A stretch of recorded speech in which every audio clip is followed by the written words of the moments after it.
Hi, in this video, I'll show you how to add icons to buttons in Webflow to give your site a more professional and polished look.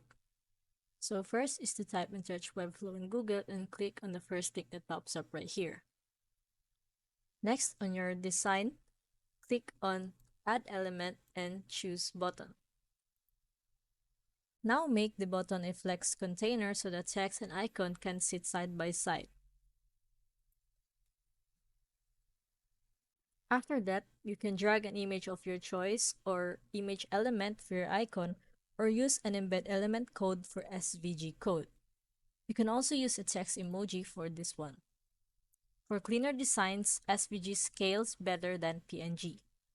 So style the icon to fit your button, adjust the size, margin, and add spacing so it doesn't sit too close to the text.